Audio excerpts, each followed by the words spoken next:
A ver, buen jóvenes, buenas tardes o buenos días o buenas noches, según pues la hora que estás observando ¿no? Este video. Soy tu profesor de nuevo, ¿no?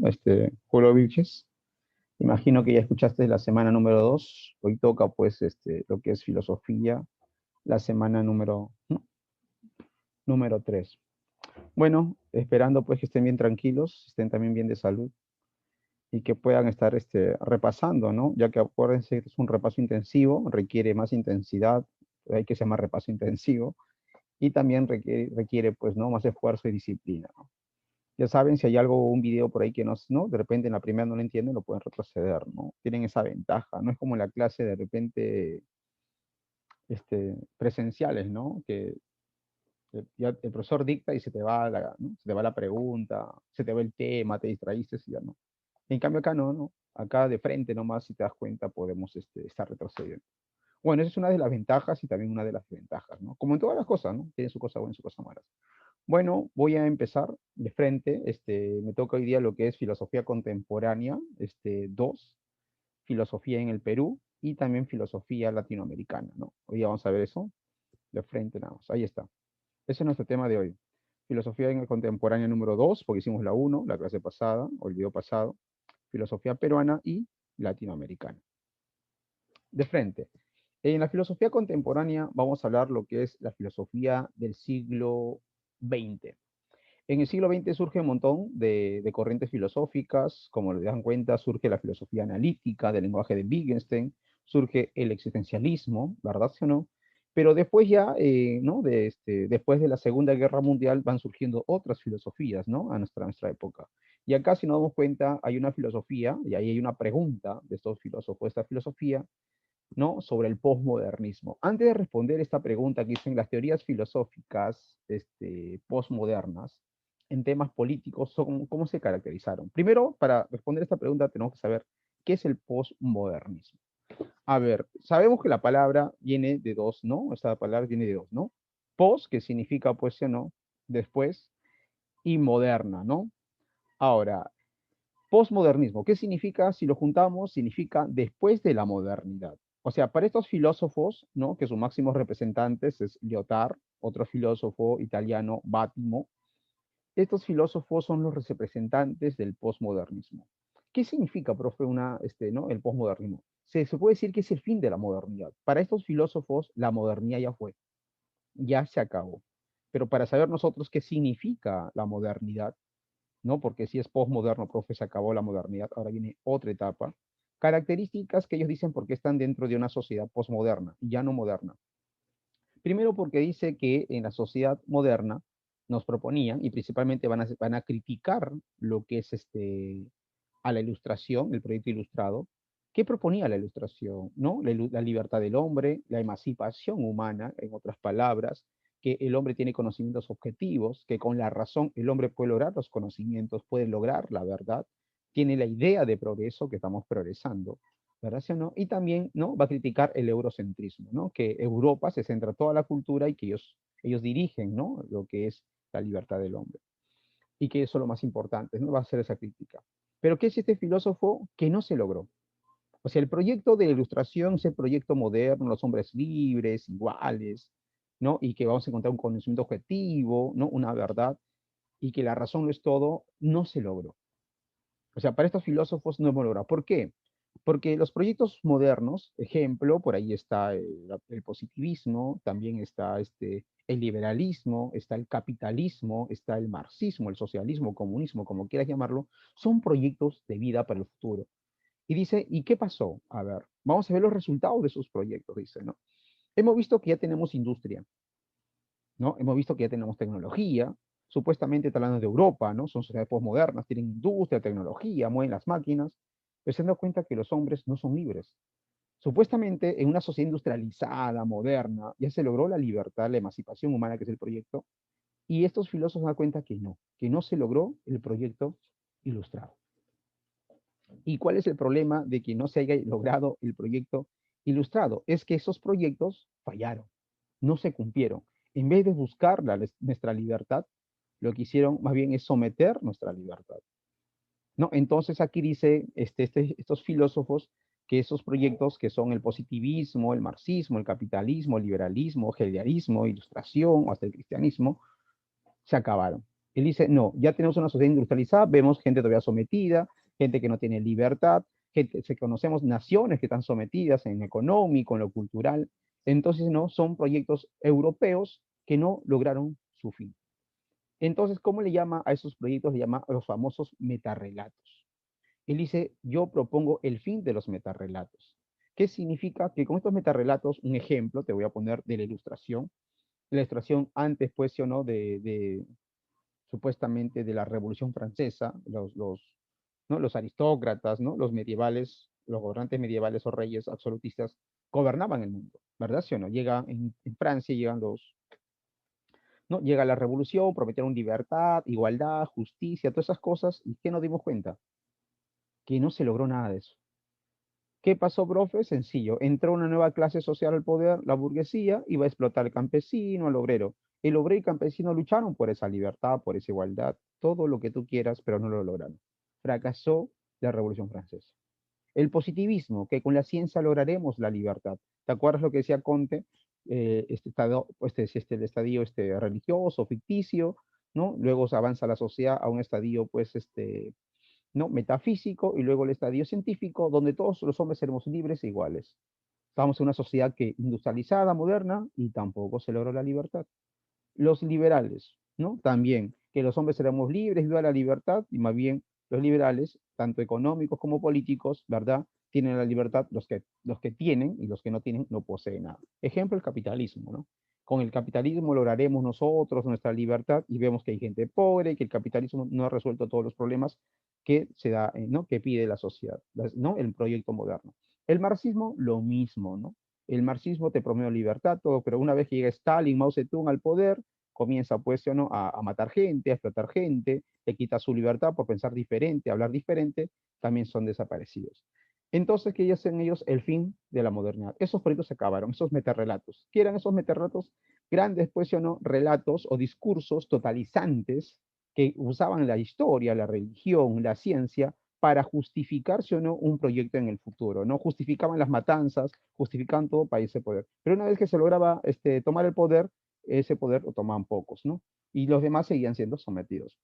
Entonces, ¿qué propone el postmodernismo? Dice, no, se acabó esos proyectos. Estos filósofos, especialmente Lyotard, es hincha de Nietzsche. ¿Qué dice Nietzsche? No existen hechos, solo interpretaciones. ¿Qué te va a decir? Que lo que propusieron los ilustrados era una interpretación del mundo que pensaban que íbamos a progresar eso mejor. Fue su interpretación. Igualito para los liberales es su interpretación. El capitalismo tiene su interpretación. El marxismo tiene su interpretación. Son cuentos simplemente para que se asienten un grupo social para estar encima de los demás y esté a favor de sus intereses, pero no van a darnos ese proyecto de la libertad. Entonces, ¿qué propone él? Fin de esos cuentos. No creas en eso, que son interpretaciones del mundo, pero ninguno es verdadero. Pero, profe, ¿son científicos? No, ni siquiera son científicos. ¿Por qué, profe, no son científicos? Porque cada ciencia es interpretación. Ejemplo, la teoría de Newton en una época era ciencia objetiva, ahora la teoría de Einstein. La teoría de Ptolomeo decían que era una ciencia objetiva, ahora la teoría de Copérnico, ¿verdad? Entonces, así dicen todos los conocimientos, todas las ideas que tenemos son puras interpretaciones, son puros puntos de vista. Ahora, en otras palabras, ¿qué estoy diciendo? Que no hay leyes, no hay normas. Hasta la misma ciencia es una interpretación del mundo. La misma historia es una interpretación del mundo. Como dicen por ahí, ¿quién escribe la historia? La historia escriben los vencedores. ¿Quién impone su modelo económico? Los que vencieron, los que ganaron. Pero no implica que todo lo que ellos dicen sea ¿qué? Verdadero. Es su interpretación y su forma de ver el mundo. Por eso que los postmodernos dicen que se acabaron esos cuentos y ahora estamos libres. No creas en ningún proyecto. No hay proyectos, dice ellos. Todo proyecto lleva sometimiento del hombre. Sígueme que con la revolución marxista, socialista, vamos a lograr la libertad. Llegan al poder y lo primero que te quitan es la libertad. No puedes pensar diferente que ellos, ni hablar diferente que ellos, desaparece. ¿Se entendió? El capitalismo lo mismo, ¿no? Sigue que todos seremos ricos algún momento, emprendedores, pero ves que en esta crisis que estamos viviendo, los que mueren son los pobres y los ricos siguen manteniendo sus privilegios. Entonces, ¿qué te va a decir por acá estos filósofos? Decir que no creen en nada. Entonces, profe, ¿en qué creemos? Ellos no creen en un conocimiento objetivo, todo es interpretación, no existen verdades, las verdades son relativas. También ellos dicen, pues, que no hay progreso, el progreso es una ilusión. Tú crees que estás progresando, pero no, no hay progreso, dice. A lo Nietzsche, no hay progreso. No es que estamos mejorando. Tú no puedes decir que mejora, estás viviendo otra etapa de la historia, pero no es mejora. Critica al eurocentrismo porque tiene el control, el predominio de las culturas. Él propone más bien, sí o no, que hay pequeñas culturas, ¿verdad? Sí o no, pequeños, se puede decir, pequeños relatos, donde cada persona debe seguir, o cada país o cada cultura, su propia historia. La historia no es única nada más. Ejemplo, cuando nos cuentan la historia, ¿qué nos dicen a nosotros? Nos dice que la historia, la antigüedad, se inicia con el descubrimiento de la escritura. Se descubre la escritura, si o no, viene la edad antigua. Pero nosotros sabemos que los incas no tenían escritura. Bueno, hasta lo que se sabe. Por lo tanto, que estábamos en prehistoria. O sea, Europa nos pone su historia, pero la historia de los europeos no es nuestra historia. La historia de los europeos no es la historia de Asia, no es la historia del África, no es la historia de repente, ¿no? De repente del Medio Oriente. Entonces cada país tiene su historia, pero nosotros que nos cuentan una sola historia, un solo cuento y lo aceptamos. Y con eso justificamos, ¿verdad? Si no, se ha luchado por la democracia, lo que tú quieras. Entonces el posmodernismo está de acuerdo que vivir como nosotros queramos, no obedezca ningún proyecto, porque todo proyecto pues nos va a quitar nuestro ser, nuestra voluntad. Y por eso que todo vale. Ahora, ¿qué significa, profe, que todo vale? Significa que puedes hacer lo que tú quieras. Ejemplo, ahí vienen pues los proyectos, profe, ya no hay lucha de clases, dos clases sociales, los burgueses versus pues los trabajadores, ya no hay eso. Ahora, profe, ¿que están lucha de quién? De los LGTB y Q, creo también. Profe, lucha del feminismo, ¿no? Son otros, y dice, ya los problemas vienen otros, y ellos buscan su libertad, porque la cultura cristiana, ¿no? O el cristianismo y otras, la cultura fuerte, ¿no? Cristiana dice, no, las mujeres son inferiores, los LGTB o los gays o los homosexuales, transexuales, lo que sea, tampoco no tienen, no, ellos van a luchar por sus derechos. Ese proyecto cristiano que tienen en el cerebro, que buscan la libertad, nunca te dio la libertad. ¿Para qué sirvió el cristianismo en el mundo? Para que una élite se suba arriba, ¿verdad? Si no tenga lo económico, mientras que los de abajo estén, ¿qué? Sometidos. Si no me crees, mira las grandes iglesias, ¿verdad? O las grandes religiones, que en la actualidad sus líderes son millonarios ricos, mientras que la gente pobre sigue dando, pues, ¿no? Lo poco que tiene. Entonces, ¿para qué sirve, profesos cuentazos? Para controlarte, meterte miedo, quitarte tu voluntad y beneficiar a ellos. El capitalismo es lo mismo, te mete su teoría, te mete su mercado, vive libre mercado mientras ellos se enriquecen y tú sigues en el mismo lugar. El socialismo es lo mismo, si o no, lucha por el pueblo, todo, tú luchas por el pueblo, matas por el pueblo, al último ellos llegan al poder y tú sigues en tu misma situación de pobreza. Vos no peleaste por los privilegios de otros. Entonces, si nos cuenta, el posmodernismo es el fin justamente de esos cuentos. ¿No? Y aquí te dice, ¿no? Entonces, ¿qué viene? Ya no hay luchas, ¿no? De un proyecto, vamos a luchar por el socialismo, luchar por el capitalismo, no. Fin de los proyectos. Ahora vienen los pequeños proyectos, ¿no? El respeto de repente a otras culturas, porque el mundo es no multicultural, por lo tanto hay que respetar. Occidente no tiene por qué someter a otras culturas o desaparecerlas. A eso le llaman también el pensamiento débil. Por eso acá dicen, ¿no? Las teorías filosóficas postmodernas en temas políticos, ¿en qué se caracterizan? La política, ¿no? ¿Es lucha de clases o hay otras clases? Ahí están los ambientalistas, los animalistas, ¿verdad? ¿Sí o no? Los veganos, que luchan pues de una u otra manera, ¿no? Tienen sus propias luchas, ¿no? Ellos dirán, me llega pues cualquier tipo de ser humano, yo quiero el defensa de los animales, ¿no? Los veganos, etc. Por eso acá nos damos cuenta, ¿no? Vamos a poner acá el esquemita, llenarlo. Ahí está, el sujeto postmoderno, o sea, nosotros. Bueno, nosotros todavía ni siquiera hemos llegado a modernidad. O sea, nosotros no tenemos industria, no tenemos de repente, no tecnología, no la desarrollamos. Está hablando de países del primer mundo. Aunque hay gente en el siglo XXI que se creen postmodernos. No, yo soy libre y hago lo que yo deseo. Sí, pues hijo, tú puedes hacer lo que tú deseas, pero estás sometido por otro, ¿no? Pero no tienes industria, no tienes nada. Los europeos lograron todo ese proyecto, pero todavía los hombres no son libres. Ahí está, el sujeto postmoderno, ¿cómo es? Ahí vienen los movimientos a nivel político, los feministas. En la actualidad el feminismo es muy fuerte, ¿no? En todos los países hay hombres y también mujeres que odian el feminismo, que las mujeres quieren ser igual a nosotros, ¿no? Ellas no son libres, ellas tienen que estar en la cocina, es su lugar que lo puso Dios, ver los hijos, ¿verdad sí o no? Ella tiene que estar sumisa ante el hombre, no tiene que ser igual al hombre, no puede de repente dirigir una reunión, no puede ser papa, no puede dirigir de repente una iglesia, ¿no? Están los movimientos feministas, ¿no? Sus luchas políticas, los movimientos LGTB también, no, yo digo que los homosexuales no se tienen que casar, no pueden adoptar hijos, no que son aberración, sí, pero digo, todo lo que tú dices, que las mujeres tienen que estar sometidas al hombre, que no pueden ser lo mismo que el hombre, que los homosexuales no son seres humanos, son aberración, o son humanos para ti, pero no pueden tener hijos, por lo tanto tampoco son humanos porque el humano puede tener todas las capacidades, son discursos que te metieron en el cerebro. alguien te está manipulando, alguien usa esas ideas, te lo mete en el cerebro y justificas tu acción. No, porque eso me lo dice mi líder, mi teoría, no, pero ¿qué te diría estos filósofos? Sí, pero esas teorías que tú dices te las han impuesto, no son tuyas, para justificar que otros tengan el poder. Y lo mismo, los marxistas, todos ellos, no, para que ellos tengan el poder. Entonces, aquí dicen los postmodernos, entonces, mejor es vivir en libertad, no aceptar ningún proyecto y cada uno tenga sus propios proyectos. ¿Se entendió hasta ahí? Por eso que por aquí, si nos das cuenta, dice, no, las teorías postmodernas, vamos a ponerlo por acá, a ver aquí, las teorías filosóficas postmodernas no se orientan a las clases sociales, como te dije, sino a los movimientos sociales de las minorías que luchan por sus derechos. Por eso cuando tú haces una marcha, ¿no? Y marcha por los trabajadores, poquitos, ¿no? ¿No? La CGTP, pocos ahí obreros, ¿no? Y la gente, oh, y rojo, todo, ¿no? Pero cuando marchan los feministas, marchan los LGTB, un montón, niños, niñas, todas las familias marchando. Son otros movimientos, ¿no? Movimientos también, pues, ¿no? Los verdes, que por el medio ambiente, ¿no? Los animalistas, los veganos, ¿no? Son otros tipos de movimientos, otras minorías que de repente cuando Marx dijo que hay lucha de clases no los veía, ¿no? Los tapaba.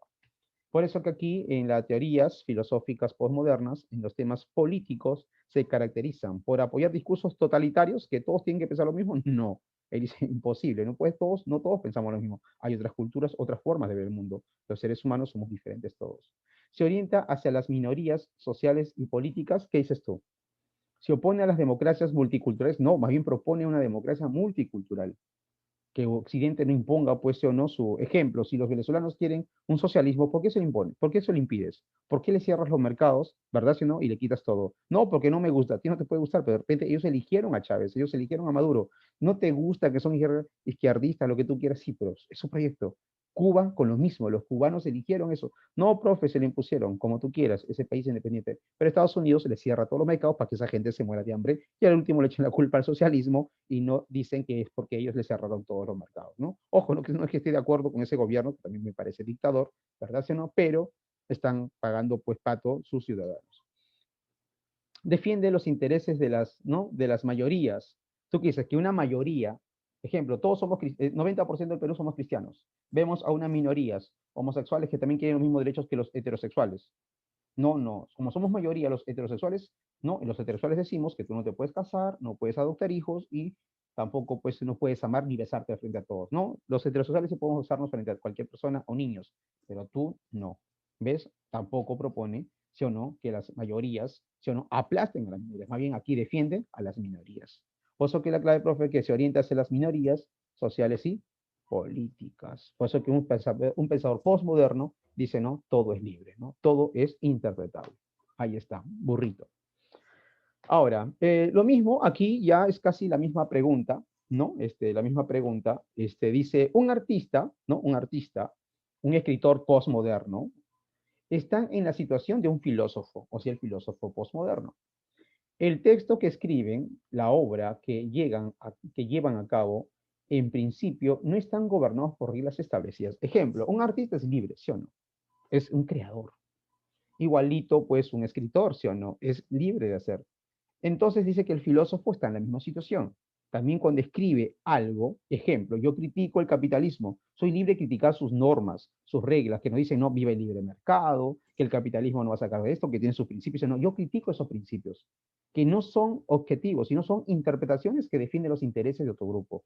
¿Se entendió hasta ahí? Ejemplo, si viviéramos en una sociedad socialista, imagínate que el socialismo se ganó en el Perú, criticaría a los que nos gobiernan. ¿Por qué tú estás arriba y yo estoy abajo? ¿Por qué tú tienes privilegios y yo no los tengo? ¿Por qué tengo que pensar igual que tú? ¿Por qué me quitas la libertad?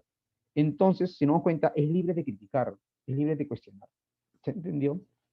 Por eso que dice, el texto que escriben filósofos, la obra que llevan a cabo, en principio, no están gobernados por reglas establecidas. O sea, somos libres de estar, no, que no hables eso, no hables mal del capitalismo, porque te hiciste rojo, terruco, ¿no? No, a mí me llega, soy libre de pensar lo que quiera. Oye, no critiques al socialismo si no eres amarillo, eres ¿no? Te dicen eres burgués, a favor de los ricos, tampoco, ¿no? El escritor postmoderno es libre de escribir lo que quiera, porque justamente va a criticar, ¿no? Lo que nos quiere someter, ¿no? Nos quieren poner una autoridad y avasallar nuestra voluntad como seres humanos, nuestra libertad más que todo. No están gobernados por reglas ya establecidas y no pueden ser juzgados por medio de un juicio determinado. O sea, no nos pueden juzgar o no pueden juzgar a un filósofo moderno ni a un artista por lo que dice, porque justamente está criticando eso. Dice, y no pueden ser juzgados por medio de un juicio determinante, por la aplicación de ese texto a esta, ¿no? A esta obra, las categorías conocidas, estas reglas y estas categorías ¿no? Estas categorías son lo que la obra y el texto investigan. ¿Qué investigamos? ¿Por qué existe el cristianismo? ¿Quién impuso? ¿Quién creó a Dios? No, no, que eres un ateo, que quieres... No, te estoy diciendo de dónde viene esa idea, cómo surgió el cristianismo, cómo surgió el católico, o la iglesia católica, o las iglesias protestantes, y quiénes se benefician. O sea, tú no puedes venir a echarme el pato de por qué investigo eso. Estoy libre de todo tipo de gobierno, de todo tipo de determinación. Ese es ¿no? Un posmoderno. Pues dice, ¿no? Un artista y un escritor posmoderno están en la situación de un filósofo. El texto que escriben, la obra que llevan a cabo, en principio, no están gobernados por reglas ya establecidas. ¿Por qué? Porque las reglas establecidas no son objetivas, no son necesarias, son los que imponen los gobernantes o o los que tienen el poder arriba. Y no pueden ser juzgados por medio de un juicio determinante por la aplicación a ese texto, a esa obra, las categorías conocidas. Estas reglas y estas categorías son lo que la obra o el texto investiga. O sea, investigamos justamente lo que nos somete. Este es Lyotard, ¿no? Explica para mí, explicaba para mí eso. De acuerdo al texto, el discurso de un filósofo que es similar a un artista, parece que es la respuesta, ¿no? ¿Tiene reglas establecidas? No. El filósofo rompe las reglas establecidas. ¿Se basa en las categorías absolutas? No, no hay categorías que te dicen, piensa así, porque si no piensas así, estás mal. No. Categorías son los que tienen el cerebro, ¿no? Así tiene que ser. Hay criterios puros para analizarlo, no hay criterios puros. Somos libres. De cualquier criterio tú puedes cuestionar el mundo, ¿sí? No hay una sola manera, ¿no? Es por eso que por aquí vamos a ver, este es ¿no? El sujeto postmoderno, que ya te expliqué, cae, ¿no? Ya no cree, profe, él está proponiendo no caer en los proyectos, pues, totalizantes, ¿no? En los metarrelatos le llama, ¿no? Del proyecto ilustrado, ¿no? Bajo, dice, el positivismo, la ciencia salvará al hombre. No, no creas en eso, es mentira, porque la ciencia lo usan quienes, la ciencia y la tecnología se beneficia a un grupo. El capitalismo te traerá progreso, no, un grupo tiene que estar progresando, pero los de abajo no.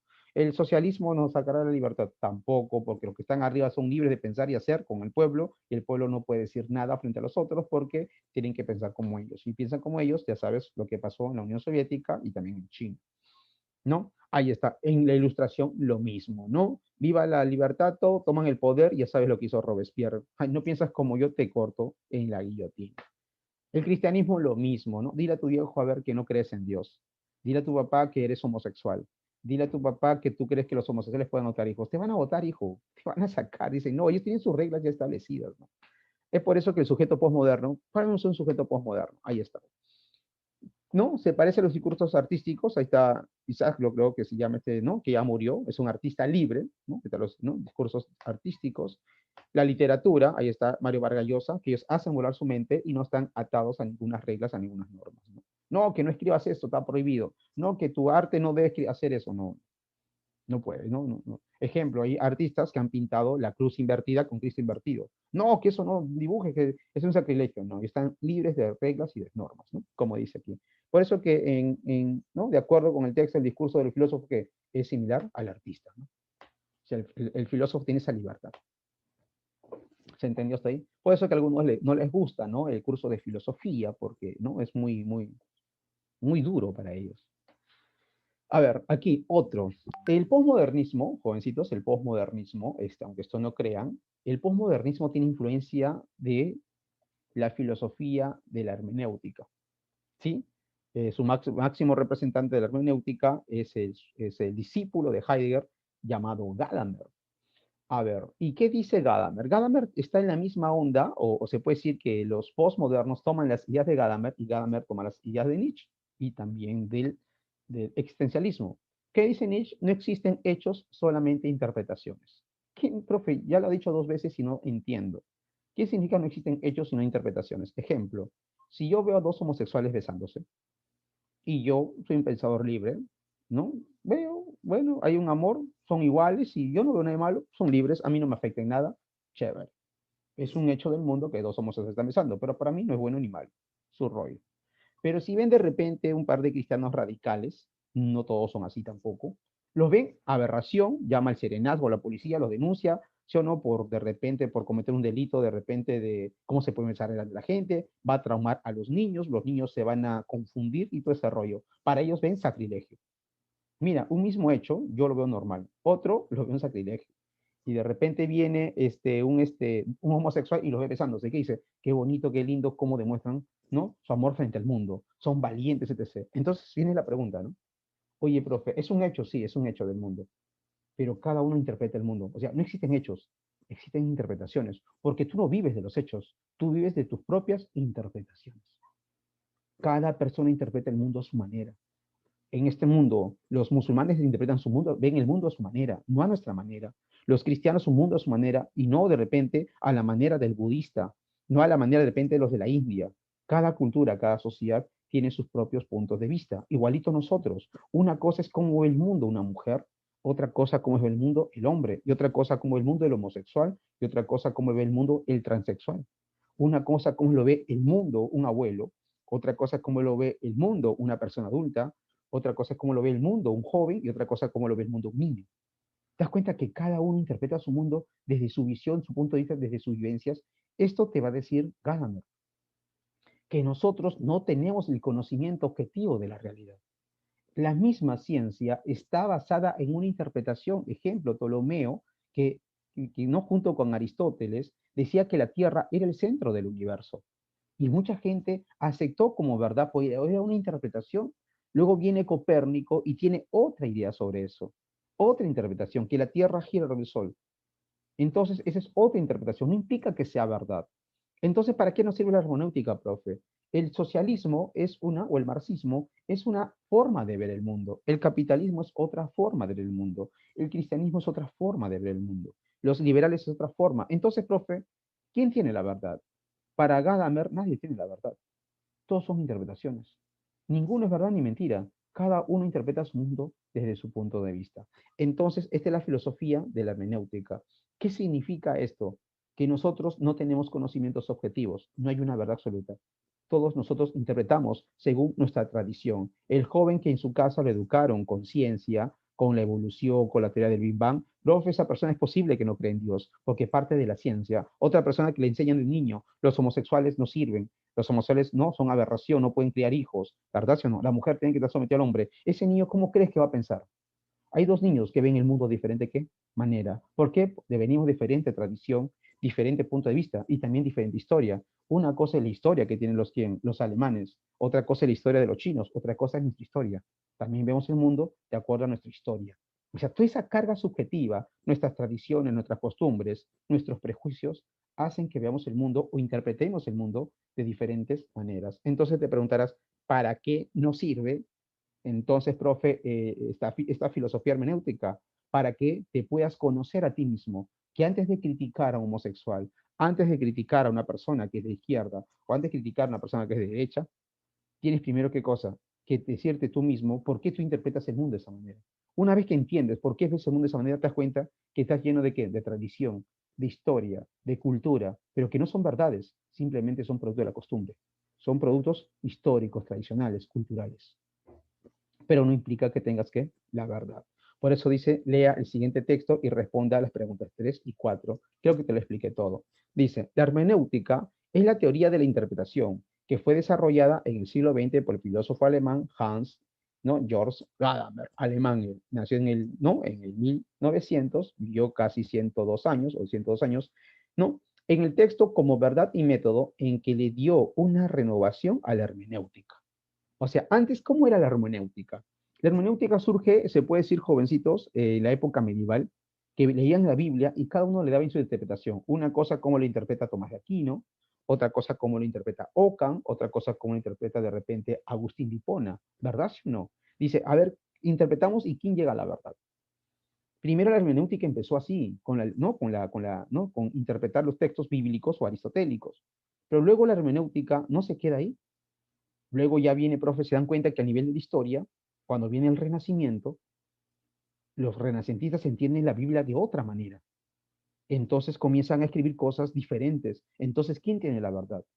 Dime, la interpretación de la Biblia, ¿alguien tiene la verdad o son simplemente interpretaciones desde sus puntos de vista?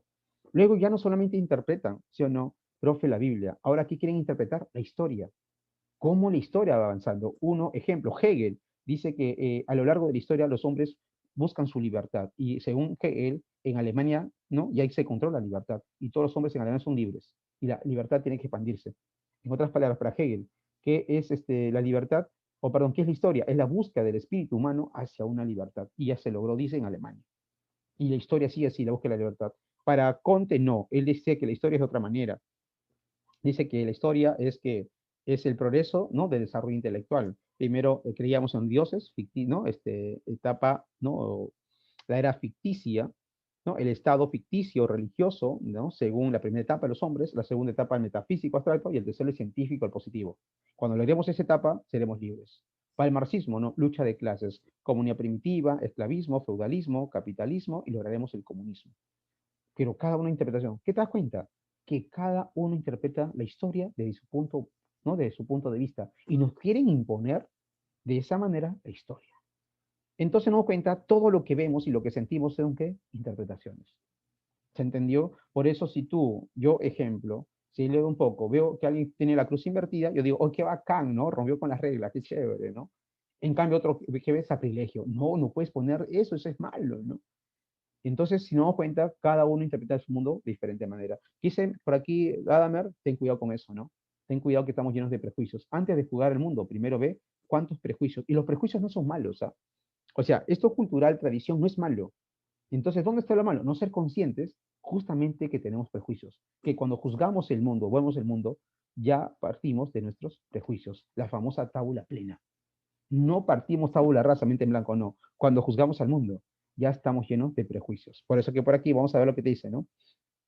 Dice, en el texto Verdad y Método, en la que ¿no? le dio renovación a la hermenéutica como una teoría de la interpretación, dándole una connotación filosófica. Fue discípulo de Heidegger. Heidegger tiene algo interesante. ¿Por qué tiene influencia del existencialismo? Porque, ¿qué diría Heidegger? El mundo no tiene sentido.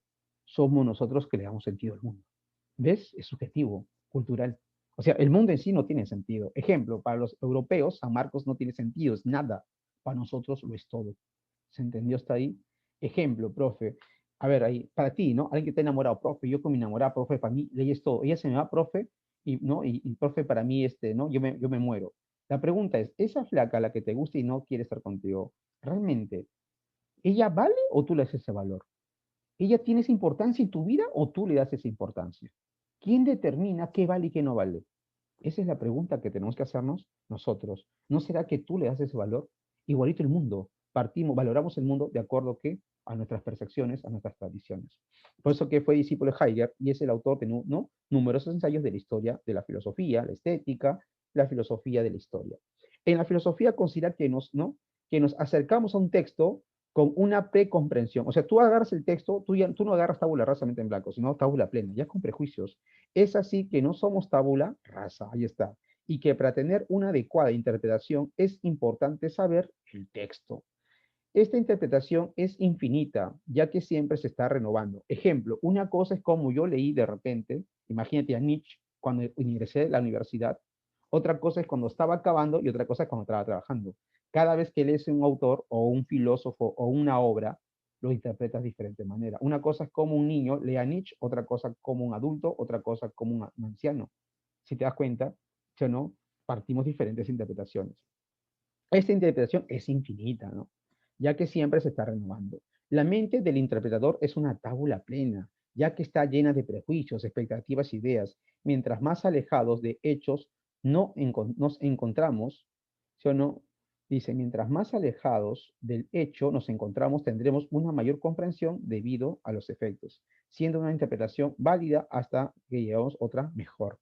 ¿Se entendió? Ejemplo, la teoría teocéntrica, perdón, o perdón, geocéntrica, la teoría geocéntrica de Ptolomeo, ¿verdad? ¿Sí o no? Era una interpretación del mundo. Vino otra mejor interpretación, la de Copérnico, y la cambiamos, hijo, sin nada más. No, profe, que esta es la verdad, y casi queman a Galileo, y quemaron a Giordano Bruno, porque la iglesia, o la época medieval, decía que la Tierra era el centro del universo, que decía lo contrario, desaparecía, ¿no? Pero no sabían que era una interpretación. La misma ciencia es una interpretación. Ejemplo, para Newton, ¿qué es la gravedad? La atracción de los cuerpos. Para Einstein, ¿qué es la gravedad? La curvatura del espacio. Son interpretaciones. No es que algunos tengan la verdad, sino simplemente que no sirve. Llega un momento que no sirve, pero llega un momento que también pueden ser desechados esas interpretaciones. Si nos damos cuenta, ahí está Gadamer, te lo presento, ¿verdad? ¿Sí o no? Ahí está el hombre, nosotros, el sujeto que interpreta. prejuicios, expectativas, nuestras ideas, ¿verdad? ¿Sí o no? Y ahí está todo, ¿no? Ahí está. La mente es una tabula plena, ¿verdad? Interpretación de un texto siempre se está renovando. No solamente un texto, sino también la realidad, la filosofía, la historia, ¿no? Del mundo, ¿no? Todas las cosas que vemos son interpretaciones, ¿no? Ahí está. Si tú le dices a una persona que su papá la ha golpeado y ha sufrido con el papá, oye, ¿qué tal? Los papás son chéveres, son buenos, tú, ¿no? Te dice. Y tú desde tu visión, que tú tienes otra historia, dices, estás loco, el papá no son así, son más bien, golpean y son lo peor, abusivos. Mientras otros dicen, no, el papá es lo mejor, de repente su papá sí lo crió bien. Otro de repente que su papá se dejó a trabajar, ni lo golpeaba ni lo quería. Ni siquiera, no, ni lo golpeaba, tampoco ni siquiera de repente le regalaba nada, simplemente trabajaba. O que ese papá me es indiferente, ¿no? Ni bueno ni malo, también me da lo mismo. Si das cuenta, cada uno tienes que interpretar el mundo de diferente manera. Un texto, una obra de arte, una canción, ¿verdad? Tú le escuchas a tu viejo que le pones perreo, se asustan. A una persona adulta que también ya está para arriba, también se asusta. No, que esa cochinada. Para un joven, lo bacán. ¿Ves? Interpretamos el mundo de diferente manera. Profe, ¿qué interpretación es buena o mala? Ninguna, hijo.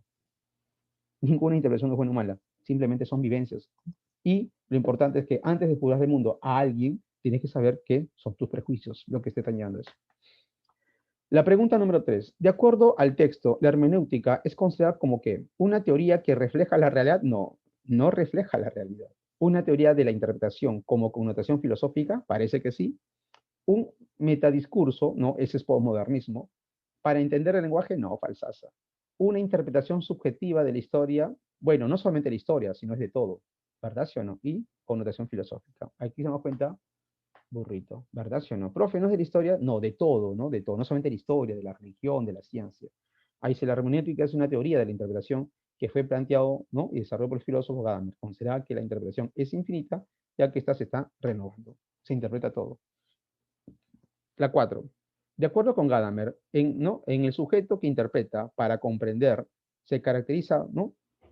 Se caracteriza por qué. De acuerdo con Gadamer, en el sujeto que interpreta para comprender se caracteriza por qué. ¿Tener la mente tabula rasa vacío? No. Por tener la tabula que tabula plena, lleno de conocimientos. Profe, ¿refleja el mundo tal como es? No, no vemos el mundo tal como es. Cada uno parte ya de su visión, ¿no? Subjetiva por tener una mente sin prejuicios, no, más bien nuestra mente somos recontra prejuiciosos, ¿verdad? Ahí está la 3 es burrito y la 4 también es burrito. Cada plantea que es teoría hermenéutica que el sujeto que interpreta no tiene la mente en blanco, sino mente llena de ideas previas, creencias, etcétera, que son elementos para comprender el texto o la realidad que buscamos interpretar. ¿Se entendió hasta ahí? Todas tus ideas que tienes son interpretaciones, más no son verdades objetivas absolutas para todos. La 5, a ver ahí. Aquí ya viene lo que es, jovencitos, filosofía en el Perú. Ya hicimos filosofía contemporánea 2, ahora filosofía en el Perú. La filosofía en el Perú se divide en varios periodos, sabemos, ¿verdad? El periodo, pues, llamado también la primera, la escolástica. Luego de la escolástica viene la ilustración, luego viene el romanticismo, luego el positivismo, luego el espiritualismo, luego los movimientos sociales y luego, pues, la filosofía contemporánea, ¿no? A mitad del siglo, ¿no? Del siglo XX. Bueno, vamos a ver aquí. Acá se nos cuenta, vamos a ver la etapa de la filosofía, ¿no? Del Perú, según Augusto Salazar Bondi, hay que hablar de él. Según Augusto Salazar Bondi, dice que la filosofía en el Perú se inicia con la llegada de los españoles, con las ideas europeas. ¿Se entendió? O sea, la filosofía en América se inicia con la llegada. Antes de la llegada de los europeos, la filosofía simplemente era una que, no, perdón, no había una filosofía, simplemente las ideas eran una cosmovisión mítica religiosa, lo que tenían los antiguos, nosotros. La filosofía ha sido, ¿no? Importada. Ahora, vamos a ver el primer periodo, aquí trata el primer periodo, cuando la llegada de los europeos a América. Y cuando llegan los europeos a América, jovencitos, ellos tratan un tema en la filosofía. ¿Cuál es el tema? El tema es sobre la humanidad del indio. ¿Es humano el indio o no es humano? Hay un grupo que dice que sí es humano y hay otro grupo que dice que no es humano. El que dice que es humano, ¿no? Lo que dicen que sí es humano es, jovencitos, Bartolomé de las Casas. El que dice que no es humano es Guinea de Sepúlveda. Bartolomé de las Casas que dice sí son humanos. Guinea de Sepúlveda no son humanos. A ver, primero tú, Guinea de Sepúlveda, dime por qué no son humanos. Primero te voy a decir por qué no son racionales. Un ejemplo te podríamos decir porque se casaban con sus hermanas, sacrificaban niños, ¿verdad sí o no? Y adoraban dioses que eran ajenos.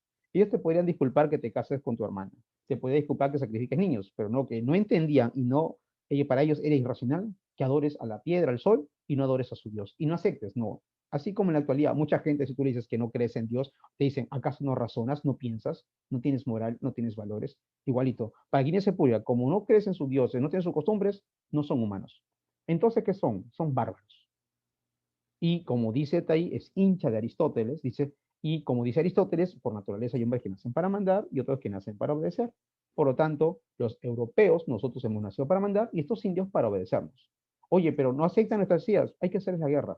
Es justo imponerle nuestras ideas mediante la violencia. Eso dice Guinness Sepúlveda.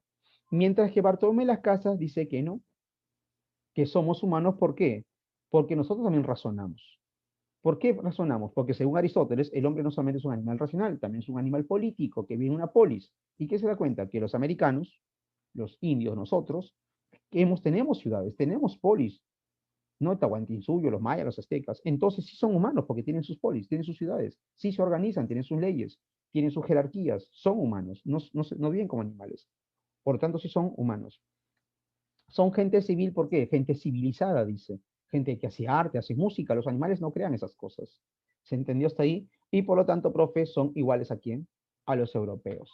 Pero ¿cuál es el detalle que dicen? Es más, lo que dice Bartolomé Las Casas aquí nos va a tratar como que somos personas, de repente los indios, ¿verdad? Por eso que dice, es injusto hacer la guerra, ¿por qué? Porque son personas mansas, son personas tranquilas, apacibles. Es más, Bartolomé Las Casas dice casi que somos como niños. Y entonces, ¿qué propone Bartolomé Las Casas? ¿Qué hacemos con nosotros? No, no hay que hacer las guerras. Lo único que tenemos que hacer es, ¿qué cosa? Darles educación, ¿verdad? Y para que se desarrollen de repente y maduren, porque todavía están como niños. En el fondo hay un poco de paternalismo, hay un poco de que nos ven como inferiores, pero al menos dice que somos humanos, ¿no? El otro dice, no, no son humanos, hay la guerra, hay que matarlos, ¿no? En el fondo, ¿cuál es el fin, profe, de esa discusión? La invasión, el saqueo, quitaron nuestro oro, nuestra plata, ¿no? Como dice por ahí un pensador, no me acuerdo, este pensador que es uruguayo, que dice, ¿no? Cuando llegaron los españoles, llegaron sin nada, sin tierra, sin oro, sin plata. ¿Verdad, sí o no? ¿Con qué llegaron, profe? Con la Biblia. Nosotros tenemos oro, plata, tierras, nuestras mujeres, todo. ¿Qué dijo los europeos? Chapa la Biblia, cierra los ojos y ponte a rezar. Una vez que Linda agarró la Biblia, cerró los ojos, se puso a rezar, al abrirlos estaba con la Biblia, emocionado con la Biblia, abrazando las creencias europeas. Mientras, profe, mientras nosotros abrazamos su Biblia y nos apoderamos de ella, ellos quisieron, profe, ellos tenían nuestro oro, nuestra plata, nuestras tierras, nuestras mujeres, tenían nuestras vidas. Cambiamos el mundo.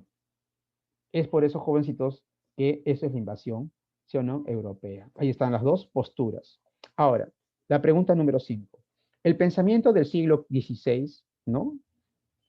Con una larga, ¿no? Con una gran carga utópica de América, equiparó la idea del buen salvaje de los indios. ¿Quién te dice que los indios eran buenos? Ya te lo dije hace un momento, Bartolomé de las Casas. Y le atribuyeron virtudes naturales como simples, personas que nos daban los lujos, personas buenas, ¿no? La pobreza, acuérdate que los cristianos que llegaban, no, que la pobreza es buena. En la actualidad te dicen, ¿no? La pobreza es buena, te ayuda a luchar, ¿no? Un romanticismo a la pobreza, no entiendo por qué. Y la frugalidad, ¿no? Voluntaria debido a su vida comunitaria en función a la tierra, ¿no? Pegados a la tierra en comunidad de manera natural. Siguiendo lo anterior, el pensamiento lascasiano, que es de Bartolomé de las Casas, se inclinó porque la inferioridad natural del indígena no dice que no somos inferiores, más bien dice que nos atribuyen virtudes, ¿no? ¿Qué, profe, qué es la virtud de un cristiano? Vivir en la pobreza, ser simple, frágil, voluntario, ¿no? Y guiarse por la comunidad, ¿no? Eso, cuando llegan los europeos, eso nos imponían a nosotros, ¿no? La pobreza, la fragilidad, la simplicidad, mientras ellos oro, plata, ¿no? Una cosa es lo que dicen, otra cosa es lo que hicieron. Ahí está. Siguiendo, profe, el anterior, ¿sí o no? El pensamiento lasquiano se inclinó porque inferioridad natural del indígena, no. Son humanos. Si somos humanos, por lo tanto no pueden hacernos guerra, somos iguales. Ambición y pereza de los primitivos, no, no dijeron que éramos perezosos. No, no, naturaleza guerrera de los indios, no, no éramos guerreros, más bien ellos eran, no, decían que no éramos belicosos, ¿no? Y defensa de la humanidad del indio, sí, esa es la clave, ¿no? Desarrollo, jovencitos, ahí está Bartolomé de las Casas, ¿no? Debatiendo con Guinea de Sepúlveda. La problemática de la condición humana del indio sirvió como justificación teórica y práctica para la dominación de los pueblos andinos. Mientras aquí en Sepúlveda no éramos humanos y que arrasan con nosotros, porque querían el oro o la plata, encontraron eso. Mientras Bartolomé de las Casas dijo, bueno, no hay que matarlos, son seres humanos, y bueno, hay que enseñarles a que se comporten como adultos, ¿no? Y hay que darle el cristianismo mediante la educación. Y tienen que pagarnos un tributo, claro, si lo vamos a educar, tienen que pagar un tributo, ¿no? Ahí está, pues, ¿no? El tributo indígena, ¿no? Ahora, de las casas defendió la humanidad del indio, argumentando que poseen virtudes naturales como simplicidad y pobreza y frugalidad voluntaria, ¿no? Ahí está, jovencitos, la respuesta. Ahí está la clave, dado. La 6, Hipólito Unanue. Hipólito Unanue, jovencitos, ¿no? Es de una otra manera, él era pues un ilustrado, estamos en ilustración ya, ¿no? Ya pasó la escolástica, discusión. Profe, ¿quién ganó? ¿Bartolomé Las Casas o Guinness Sepúlveda? Guinness Sepúlveda, ¿no? Profe, ya sabe qué hicieron con nosotros. Ahora, y luego ya aplicaron Bartolomé Las Casas, nos educaron para someternos, ¿no? Hasta ahora. Ahora, luego viene, acuérdate que estamos en historia, ¿no? Estamos en la etapa de virreinato, pero no todos aceptaban, ¿sí o no?, el dominio de los españoles. Se dan las grandes rebeliones las grandes rebeliones indígenas, ¿no? Ahí está Tupac Amaru II y Juan Santos Atahualpa. Primero Juan Santos Atahualpa, ¿no? En la ceja de selva, y luego Tupac Amaru II, que se extendió, pues, jovencito, ¿sí o no?, hasta Bolivia, la revolución. Ahora, ¿qué hacen, profe, con ellos? ¿No? Los matan, los desaparecen. Bueno, quiere Juan Santos Atahualpa se extingue su revolución, no se sabe qué pasó, pero sí matan a Tupac Amaru II. Ya, profe, pero se preguntan es, ¿de dónde salieron estos desgraciados o no? ¿De dónde salieron estos rebeldes? Ah, claro, pues sí o no. ¿Salieron de dónde? De la escuela de los caciques. ¿Qué van a hacer? Eliminan la escuela de caciques. Ahora, ¿quiénes van a tener la educación solamente? Pero van a tener la educación los criollos. Ahora los criollos en esa etapa, después de la rebelión, profe, que de Tupac Amaru II, que vienen las conspiraciones criollas, ¿te acuerdas o no? Las conspiraciones criollas. Ahora ellos, ¿qué están leyendo para conspirar contra el virreinato? Bacán, están leyendo las ideas ilustradas de Montesquieu, Rousseau, Voltaire, están leyendo Descartes, John Locke, ¿se entendió? ¿Por qué? Y también eso están leyendo, pero también ¿qué hechos históricos? En Estados Unidos, la independencia de las 13 colonias, profe, y en Europa, la gran revolución francesa. Se escucha gritos de libertad y llega la ilustración acá. ¿Qué buscamos también? Nuestra independencia. Pero sabemos nosotros que los criollos no querían nuestra independencia, querían reformas. Profe, ¿quiénes son nuestros grandes representantes? ¿No? Por eso el tema principal de la filosofía de la ilustración en el Perú es, profe, ¿qué cosa? ¿Sí o no? Es ideología para la emancipación criolla, ¿verdad? Sino, ¿qué buscamos? Nuestra independencia. Pero sabemos que los criollos buscaban que nuestros precursores de la independencia buscaban reformas, estaban felices con la metrópolis, por si acaso, española. Por eso que nuestra independencia también fue importada, ¿no? Vinieron los argentinos y los venezolanos, que están todavía ahora, ellos vinieron para liberarnos. Cuando, ¿no? Por ahí, don José de San Martín y también Simón Bolívar. Si nos damos cuenta, vinieron. Ahora, ¿qué pensaban estos ilustrados? Estos ilustrados por acá, sabemos que está por aquí Hipólito Unanue, que él era un médico, ¿verdad? ¿Sí o no? Porque también había otro también, ¿no? A ver, cartas españoles americanos, también estaba ¿no? No me acuerdo ahorita, pero vamos a hablar aquí, se me ha nublado, pero no quiero cortar lo que es la grabación, pero vamos a hablar de Hipólito Unanue. Profe, ¿cuál era la ideología de Hipólito Unanue? Hipólito Unanue, jovencitos, se puede decir que de una u otra manera, él defendía a la ciencia, ¿sí? Él defendía a la ciencia. Él decía, si queremos estudiar nosotros, ¿verdad sí o no? De una u otra manera al indio, ¿por qué ha sido sometido? ¿Por qué está, ¿no?, atrapado, ¿no?, de repente en la servidumbre? ¿No? El problema no es, te va a decir, es natural, sino es cultural. Es porque los españoles, los que ellos nos han tenido que aplastados. Pero él creía en la ciencia. Vamos a ver lo que dice por aquí. Hipólito Unanue trató de explicar el fenómeno de las enfermedades, y en particular, ¿sí o no?, de las enfermedades epidémicas en la actualidad del virus, ya no apelando a las causas sobrenaturales. Ejemplo, ¿no? Antes, en la actualidad, es más siglo XXI. Mira, Hipólito Unanue, ¿de qué siglo es, no? Ya casi para allá nuestra independencia, casi siglo XIX o XVIII, ¿no? Él está hablando que las enfermedades, ¿no?, tienen que ver, ¿no?, tienen una raíz, un fundamento natural. En la actualidad mucha gente cree que el virus es un castigo de los dioses, ¿no? Que nos hemos portado mal, aceptar tanto homosexual, tanto etc. Y imagínate, ¿no? Uno dice eso y, oye, ya estamos en el siglo XXI, ¿no? Usa la razón, ¿no? Usa la ciencia, ilustración, hijo. Y antes la gente cuando tenía estas convulsiones, ¿cómo se llama esta? La epilepsia, lo mismo, ¿no? Convulsionaban, decía, hoy tiene al diablo, ¿no? Venían curas, le metían agua bendita, ¿no? Pastores, me imagino, le echaban para que salga el diablo. Y al último la ciencia, con la razón, demostró qué cosa. Que esto no era, pues, jovencitos, ¿verdad? Sino, no era ningún producto de un ser maligno, de un demonio, simplemente era una enfermedad que tiene tratamiento, ¿no? Es una enfermedad muy triste. Por eso aquí Hipólito Unánue pertenece a quién? A la jovencitos, a la ilustración. Ahí está. Dice, a ver, en su obra topográfica, ¿no? Médica, el clima, ¿no? De Lima, ¿no? Consiguió demostrar sobre bases racionales de la observación y experimentación de la vida, las enfermedades y la muerte no significaban sino un conflicto de adaptación entre el organismo y el medio en que circunda. En otras palabras, que las enfermedades no son malas, no son por castigo divino, no son de repente porque alguien de repente se portó mal y lo castigaron, no, simplemente son procesos naturales que van a seguir ocurriendo a lo largo de la historia de la humanidad. De lo anterior podemos deducir que Hipólito Unánue fue influenciado por qué. La escolástica no, anarquismo tampoco, y ilustración, ¿verdad? ¿Sí o no? Ahí está. Desarrollo, ahí está Hipólito Unánue. El clima influenciado por el pensamiento ilustrado, ¿no? Ah, perdón, la obra, ¿no? En el clima de Lima, influenciado por el pensamiento ilustrado, Hipólito Unánue realiza una minuciosa descripción de las circunstancias climáticas y su correlación con las enfermedades observadas en ese periodo. ¿Verdad, sí o no? Ahí está. Hipólito Unánue. ¿Qué viene ahora, profe? Las 7. En defensa de la soberanía, acá está ya la filosofía en el Perú, estamos en el romanticismo. ¿Verdad, sí o no? Logramos la independencia. La escolástica, profe, sí o no, si nos damos cuenta, la filosofía escolástica se da en todo el virreinato. La ilustración, fines de virreinato o de la colonia, buscamos la independencia. Logramos la independencia, viene lo que es la filosofía, profe, que romántica, el romanticismo en el Perú. Contexto, primer militarismo y primer civilismo. ¿Cuál es el, profe, cuál es el contexto? Crisis económica, político, social del Perú. ¿Por qué? El Perú entra en caos. Después que votamos, expulsamos a los españoles, entramos en caos. Todos querían gobernar, era un caos. Por eso que entraron los militares. Profe, y se llama este periodo, el periodo romántico, y también el tema principal es la forma de gobierno, ¿no? ¿Quién manda? El legislativo, el ejecutivo y el soberano. ¿Quién son los soberanos? Aquí vienen dos filósofos. Viene Bartolomé Herrera, que dice que el soberano son los inteligentes, los criollos, los únicos que han sido educados.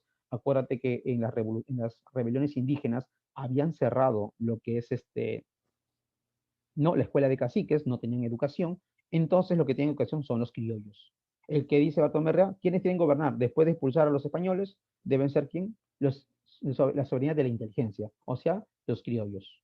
¿Y el pueblo qué hace? Los negros, los afro, ¿no? Los indios como nosotros, los mestizos. No, ustedes tienen que someterse. ¿Se entendió? El pueblo no tiene derecho a elegir ni a ser elegidos. ¿Por qué? Porque son ignorantes, no leen, no son inteligentes. Entonces, ¿quiénes son? Es más, Bartolomé Res, hincha también de Aristóteles, dice, no, hay hombres por naturaleza que nacen para mandar y otros que nacen para obedecer. El populacho nació para mandar y los inteligentes para obedecer. ¿Quiénes? Los criollos. Por eso que impone, su gobierno es conservador e impone gobiernos autoritarios. Mientras que al otro lado está Benito Lazo, dice, no, él propone la soberanía del pueblo, ¿no? La soberanía popular. ¿Por qué? Porque es el pueblo el que pone y saca a sus gobernantes. Es más, dice que hay hombres que nacen para mandar a otros. No, todos los hombres nacemos racionales y libres. Lo que pasa es que nos educan para someternos, nos vuelven inmorales para someternos, nada más.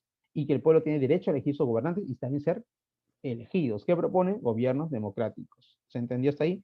Ahí están las dos posturas. Por eso que en las 7, aquí viene el desarrollo. Bartolomé Herrera era un cura, por si acaso. Bartolomé Herrera propone la soberanía de la inteligencia, pues para él el pueblo no tiene derecho a elegir a sus gobernantes, menos gobernar, pues tiene que obedecer a los entendidos. Para él Dios ha hecho al hombre para mandar y otros, ¿no? Para obedecer. Está de acuerdo con los gobiernos autoritarios. La clave, Dadito. La 8, viene ahora el espiritualismo, después del positivismo, viene el espiritualismo. ¿Por qué surge, profe, el espiritualismo? Surge contrario al positivismo. El positivismo es hincha de la ciencia, hincha de las leyes naturales, hincha de la materia. Darwin, que de la materia surge el hombre, las especies. Pero ellos que dicen, los espiritualistas, ¿qué van a criticar? ¿Qué van a cuestionar?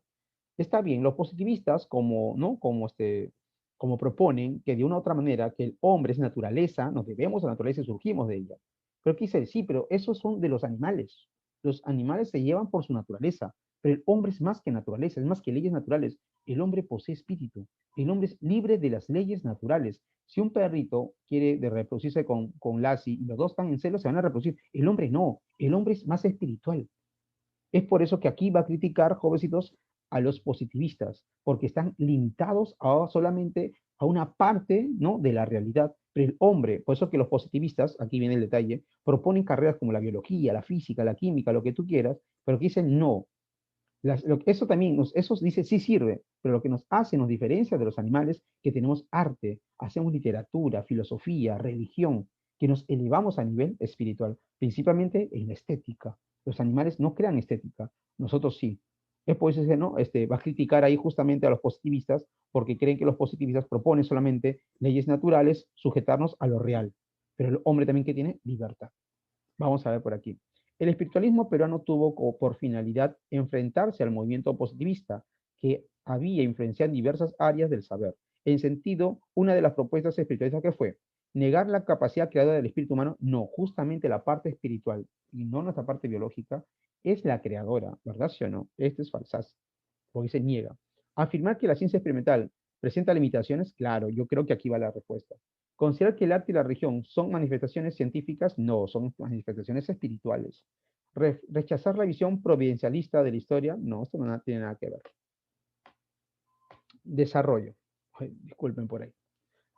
Por otro lado, dice las figuras representativas, ahí está Alejandro de Bustua, Mariano Iberico, ¿no?, Humberto Borja, quienes buscan la fuente creadora de la actividad psíquica o espiritual, a lo que conciben que la actividad de expresión, la de configuración y de síntesis, proclama la esencia irreductible de los fenómenos psíquicos o espirituales y la preeminencia de la voluntad. Tenemos libertad, porque el hombre puede ir más allá de las leyes naturales.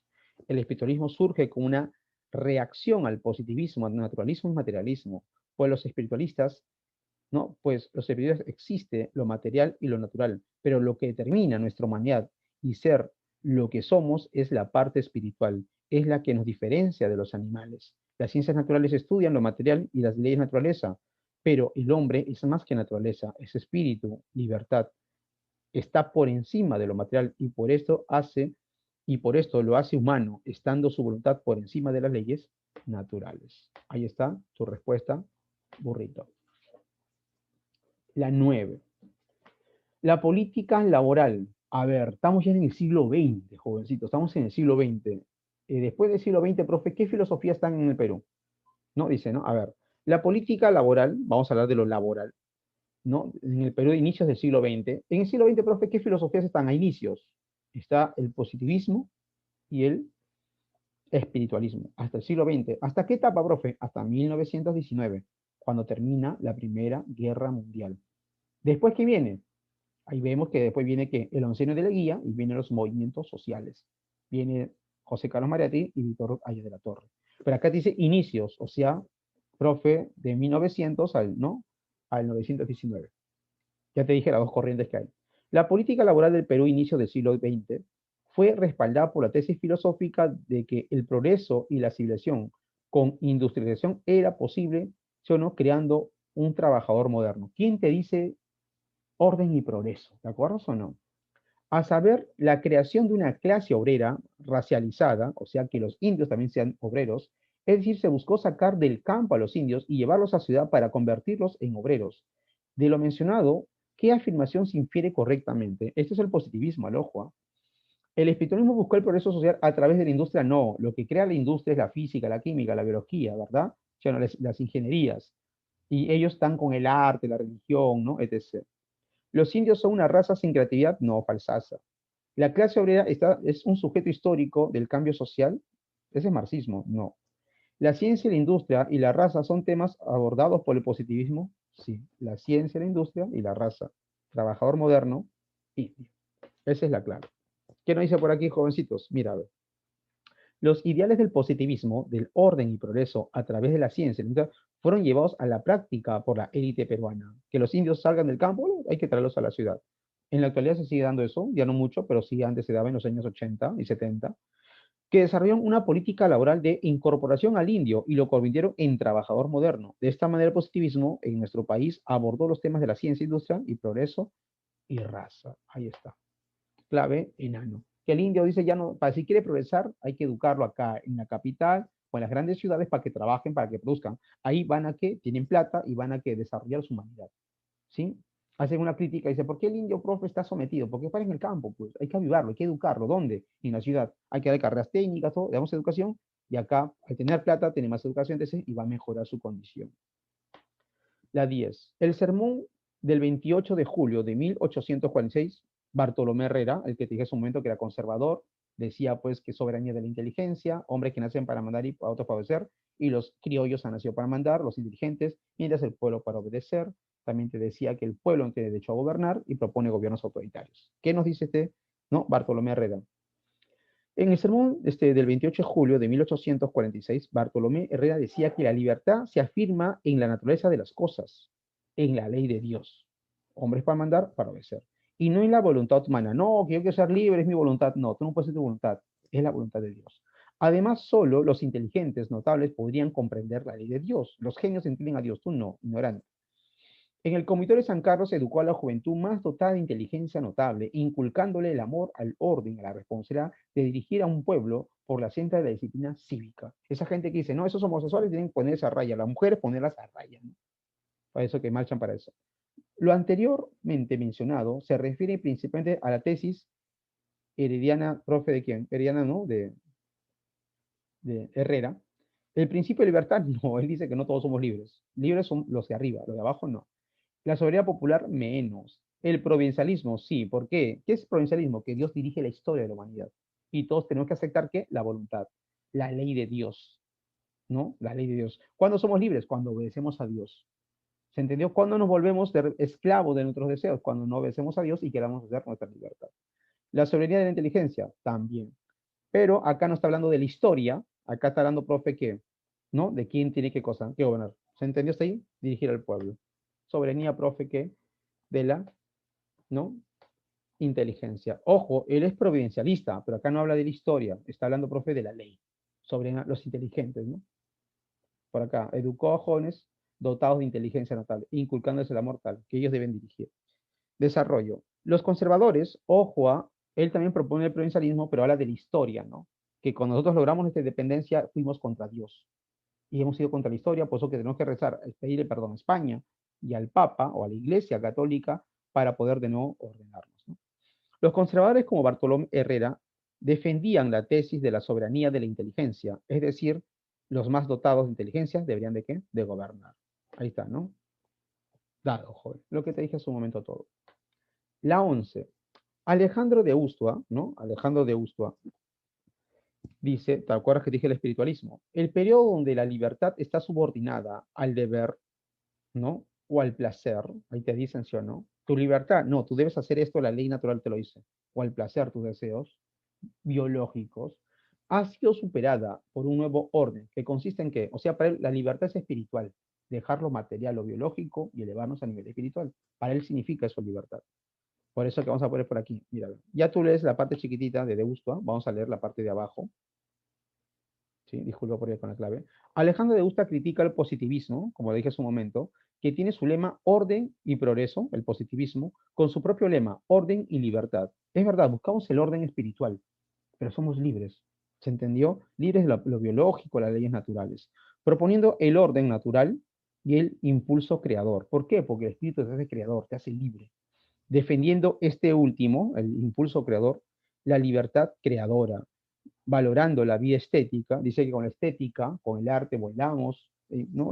Podemos volar nuestra imaginación, ahí expresamos nuestra libertad, siendo la vida contemplativa mejor que la vida económica y lógica. ¿Qué significa? Que la vida económica te vuelve más bien más egoísta, ¿sí o no? La vida económica te vuelve de repente más amar lo material y despreciar lo espiritual. Y la lógica, que los racionales todo lo razonan, pero dice que no, la voluntad es mucho mejor que la razón. Por eso que por aquí, ¿qué dice? Yo no. ¿En qué consiste su nuevo orden de Ustua? Un nuevo, ¿no? Un nuevo desarrollo de la ciencia y la tecnología, no. Ese orden, un nuevo desarrollo de la ciencia, no, falsaza. Una época donde los valores metafísicos han culminado, no, más bien tienen que estar en todo su apogeo. una libertad infinita de la creación artística basada en la imaginación, parece que es la respuesta. Una actividad libre dentro de un Estado socialista, no falsaza. La clave que sabemos, pobrecitos, es casa, ¿verdad? Una libertad infinita, ¿no? Para esto lo más importante es la libertad. Pero ojo, no la libertad económica, racional, sino la libertad espiritual, donde tú dejas lo biológico, lo natural, y te elevas con el arte, la filosofía, la literatura, ¿sí o no? Y la religión. La 12, mira, este textazo, pero está fácil por si acaso. Dice, los filósofos, no, hay filósofos, dice, cuyo filosofar consiste en la exploración de caladura. Ah, esto es Francisco Miro Quesada. Va a hablar de las 4 generaciones. Primera generación, segunda generación, tercera y cuarta generación. Es un texto, ¿sí o no?, de la comprensión de caladura. Dice, hay filósofos, ahí está, Miro Quesada, como ves. Dice, hay filósofos cuyo filosofar consiste en la exploración de caladura. ¿Qué significa caladura? Ser profundos. O sea, si vas a leer un texto, sé profundo para que lo entiendas, ¿verdad? ¿Sí o no? Es contemplarlo y profundizar el texto. Si el lector no se da cuenta de lo que significa en relación a los objetos revelados de lo que lees, jamás podrá entender lo que se lee. O sea, si tú no eres profundo en tu texto, lo que estás leyendo, que debes comprender profundamente lo que dice el filósofo, no tienes ni idea de lo que estás leyendo. Hay otros filósofos cuya lectura exige la comprensión estructural. ¿Cuál es la diferencia, profe, entre la exploración de caladura y la comprensión estructural? La comprensión de caladura es profundidad. Ejemplo, Juventus Platón, profundo. ¿Con qué? Se puede decir, con sus alegorías, ¿no? En cambio, la comprensión estructural es lógico, racional. Ejemplo, tú lees a Descartes, Descartes te dice, ¿no? ¿Qué es el hombre? Y te define qué es el hombre, ¿no? O ya Wittgenstein, ¿no? O a ver, ¿qué filósofo? O Carlos Marx. Cualquier filósofo racional dice, ¿no? Yo entiendo clases sociales por esto, yo entiendo Estado por esto, ¿no? Eso es una comprensión estructural, que emprendes conceptos. En cambio, la exploración de caladura va más allá. Ejemplo, Heidegger, ¿no? Heidegger te dice, ¿no? Que el hombre es un ser ahí arrojado al mundo, ¿no? Pero ¿qué es eso, profe?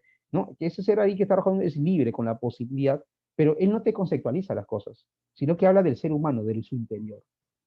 Si alguien busca, dice, al leerlos, profundidad metafísica, se refiere a la comprensión estructural, o profundidad existencial, perderá su tiempo, pues jamás no lo entenderá, lo encontrará. O sea, si tú quieres, ¿no?, una comprensión en la comprensión estructural, en los conceptos racionales, filósofos racionalistas o racionales, lógicos, no vas a encontrar esa profundidad metafísica, jamás lo encontrará.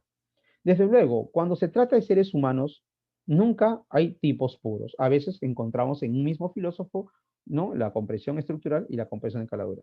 Pues jamás lo encontrará, dice, ¿no? No hay tipos duros. En todo gran filósofo se encuentran textos cuya intelección exige a veces una comprensión de caladura, ser profundos en su comprensión, y otras veces una comprensión estructural, ser lógicos, conceptuales. Pero una vez que el lector está enterado de la diferencia existe entre ambos tipos de comprensión, distinguirlas no presenta mayores problemas. O sea, una vez que tú lees un texto filosófico, te das cuenta si este filósofo tiene la comprensión estructural o tiene la exploración de caladura, ¿no? O comprensión de caladura, que es profundo.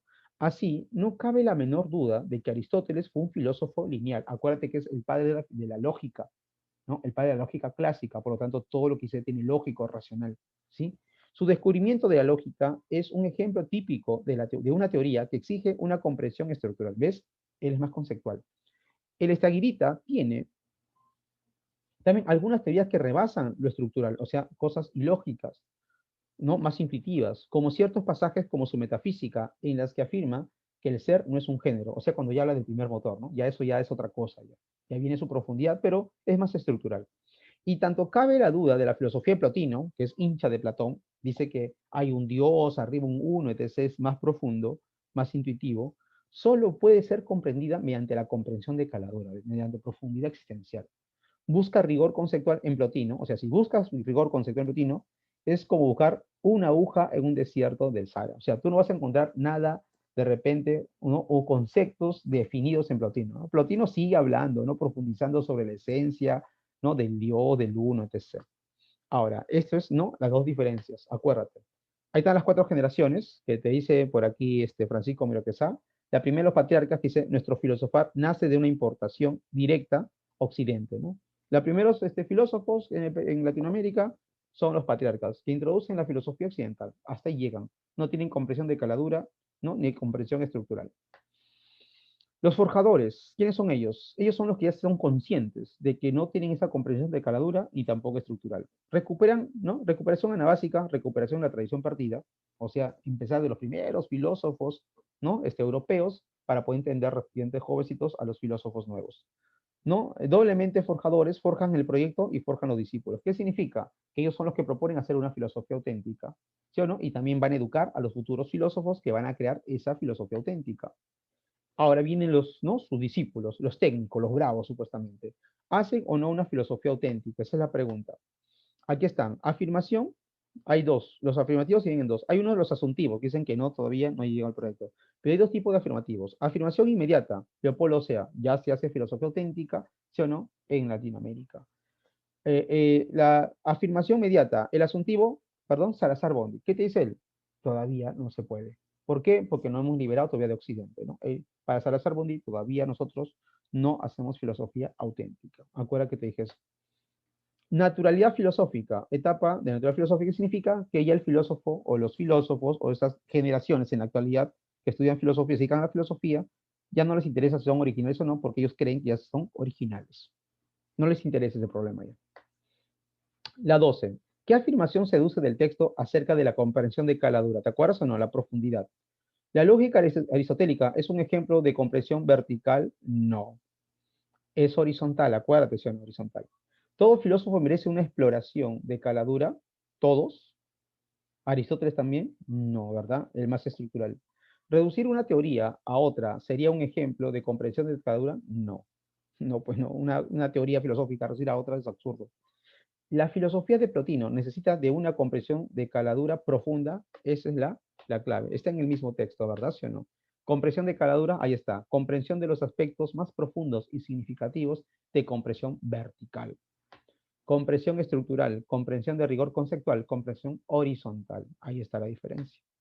Ahí está. La comprensión de caladura, ¿verdad sí o no? Es comprensión con profundidad en la significación de un concepto. Además, utiliza el lenguaje metafórico para dicho propósito. Dado. La 13. En base al texto, ¿qué proposiciones son correctas? La lectura filosófica exige tanto la comprensión de caladura como la comprensión estructural. Dime, ¿una lectura filosófica a las dos? ¿Qué dicen ustedes?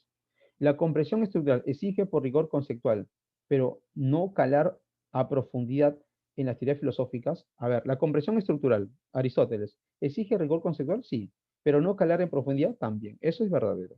Arriba también parece que es verdadero. Tanto la comprensión caladura como la comprensión estructural no son necesarias, no, sí son necesarias. La lectura filosófica exige tanto comprensión caladura como la estructural también creo, ¿no? Las dos. Una y dos es la clave. Vamos a ver aquí. Desarrollo, ¿no? Ahí está, correcto. Hay filósofos cuya lectura exige una comprensión de caladura, mientras otros de estructural. Acá parece que estuvieran diciendo que los dos al mismo tiempo, ¿no? Pero acá parece que la lectura te dice, ¿no? Diferentes filósofos. La 2 también verdadero, la comprensión estructural es lineal, además exige rigor conceptual, la lógica aristotélica. Aquí la incorrecta, ¿verdad? Para mí lo que sea, los dos tipos de comprensión son fundamentales para realizar una filosofía auténtica. Ahí está, casita. Y para acabar, el filósofo peruano, como los filósofos, ¿no? Como los filósofos por él analizados, se enfrentan a la enajenación y es víctima, como sus iguales, de los equívocos que provocan esa misma enajenación. Ejemplo, acá, si no me equivoco, es Leopoldo Sea que está criticando a Salazar Bondi, porque Salazar Bondi dice que no existía filosofía en Latinoamérica antes de llegar los españoles, ¿sí o no? Los europeos, y ahora, y toda la filosofía que hemos hecho, ¿qué dice Salazar Bondi? Ustedes lo saben, es inauténtica, es imitativa, no es original, es alienada y alienante. Por lo tanto, mientras no nos liberemos económicamente y culturalmente de los europeos, no vamos a hacer una filosofía auténtica. Para él no hay filosofía auténtica. Para Leopoldo Ciad, como viste hace un momento, sí hay. ¿Por qué? Dice, ¿dónde está el equívoco? Para que se entienda mejor. El filósofo peruano, como los filósofos por él analizados, se enfrentan a la enajenación y es víctima, como sus iguales, como los demás filósofos, de los equívocos que provocan esa misma enajenación. O sea, ellos mismos están enajenados. En algunos párrafos y grandes trozos de su libro pareciera medir la existencia de la filosofía en nuestra América en relación a los frutos de la filosofía occidental. ¿Qué significa? Que tú dices que estamos alienados, pero examinando con conceptos europeos. O sea, ¿cómo tú quieres salir de la enajenación? Criticar que estamos enajenados usando los conceptos y los términos europeos. O sea, tú mismo usas los mismos términos europeos como superiores para analizarte si eres o no eres qué, enajenado o alienado. Considerando que los productos de la primera como inauténticos, ¿no? O sea, nuestra filosofía, faltos de originalidad. Inauténticos se pregunta, sin originalidad, ¿en relación con qué? O sea, en relación con qué somos, ¿no? Inauténticos y no originales. En relación siempre con la filosofía occidental, la filosofía de los dominadores. O sea, yo demuestro que no soy original, no soy auténtico, agarrando los conceptos y los términos filosóficos de Occidente. Yo mismo me estoy alineando. Por eso que aquí, en la 4, Leopoldo Cia te va a decir esto, ¿no? La 14, perdón. Ante la controversia sobre la cultura enajenada, Leopoldo Sea acusó al filósofo peruano de criticar qué cosa. El proceso generacional del proyecto de filosofar, no. Está criticando a Salazar Bondi. No, ¿a quién? A Francisco Miro Quesada. La enajenación de nuestra América, y no, dice, ¿qué va a criticar? La enajenación de América y caer en la misma enajenación, parece que sí, el mismo está cayendo en lo mismo. La originalidad de la filosofía en nuestra condición, no, falsaza. La filosofía latinoamericana, siguiendo patrones no occidentales, no. Sabemos, jovencitos, que esta es la clave, ¿no? Burrito. Filósofos enajenados, filósofos inauténticos que imitan a los europeos. Filósofos que estudian la enajenación usando criterios europeos. Leopoldo se cuestiona a Salazar Bondi, ¿no? De caer en la misma enajenación al utilizar como criterio la filosofía europea para medir nuestra autenticidad. ¿Verdad, sí o no? Ahí sería burrito. Bueno, jóvenes, un gusto. Nos falta de repente la quinta semana, me toca quitar a ustedes. Nos estamos viendo. Gracias. Cuídense, jóvenes.